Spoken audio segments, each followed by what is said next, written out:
Avec toi, j'ai connu les palpitations du début, ce sentiment étrange qui sans rien comprendre nous tombe dessus. Les papillons dans le ventre qui font rougir, et cette timidité de la drague qui fait pâlir. J'ai connu la passion, celle qui en ta présence m'ont donné le frisson. Ta présence me réchauffait le cœur, puis c'est là que nous avons goûté le bonheur. Il avait un goût sucré, comme le parfum cerise de tes baisers. Il était doux, comme tes caresses sur mes joues. Chapitre après chapitre, nous avons construit notre histoire.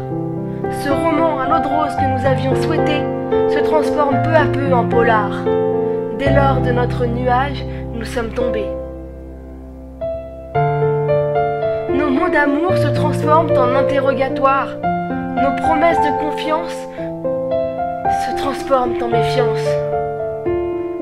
C'est alors que notre soleil rayonnant d'amour se change en blizzard.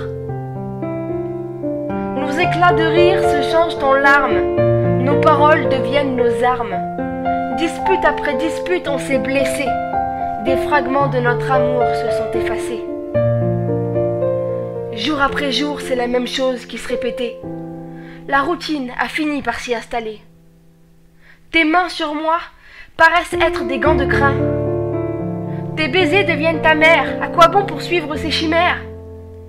Quand de nos débuts, il ne reste plus rien. On s'accroche aux souvenirs, aux jours heureux, au moment où pour être bien, il nous fallait juste être à deux. Il finit toujours pour y avoir des grosses prises de tête, et c'est les larmes de l'une et l'autre qui nous empêchent de prendre la poudre d'escampette. C'est vrai, on s'est aimé si fort, et dans l'histoire, chacun avait ses torts. Alors on recommence, chaque fois, on se redonne une chance. Mais on a beau mettre autant de virgules que l'on veut, un jour ou l'autre, il faudra bien y mettre un point. On s'est battu comme on peut, mais soyons réalistes, ça n'ira pas plus loin. Ce n'est pas que l'on ne s'aimait pas assez, ou parce qu'on ne s'aime plus, mais simplement parce que nos chemins ont divergé, parce qu'après le dernier chapitre, on n'existe plus. On a encore tellement de belles histoires à écrire. Pourquoi s'enfermer dans cet écrin? Pourquoi s'arrêter de vivre quand il peut y avoir un autre lendemain? Gardons nos beaux moments, cette expérience de la vie qui nous a fait devenir grands. Ne souffrons pas, je t'en prie. On s'est assez fait de mal jusqu'ici. Garde ton sourire, c'est ta plus grande force pour te reconstruire. Pars légère et sans regret, on a vraiment essayé. S'il y a encore quelque chose à sauver, c'est toi. Ce magnifique être fragile et fort à la fois. Dis-toi que les larmes sèchent et que les blessures cicatrisent, que Cupidon t'enverra une autre flèche et te fera connaître cet amour qui électrise. Je pensais être capable de te combler, mais il s'avère que je me suis surestimée.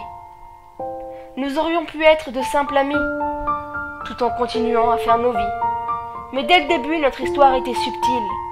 C'est pourquoi je préfère clore notre idylle. Il ne faut pas seulement tourner la page, il faut parfois changer de livre. Tout le monde fait des erreurs, mais ce n'est jamais une erreur d'avoir aimé passionnément. À présent, pardonne-moi, je vais prendre congé, en laissant à quelqu'un d'autre le soin de t'aimer. Au revoir suffit, pas d'adieu, puisqu'en moi existera toujours une part de nous deux.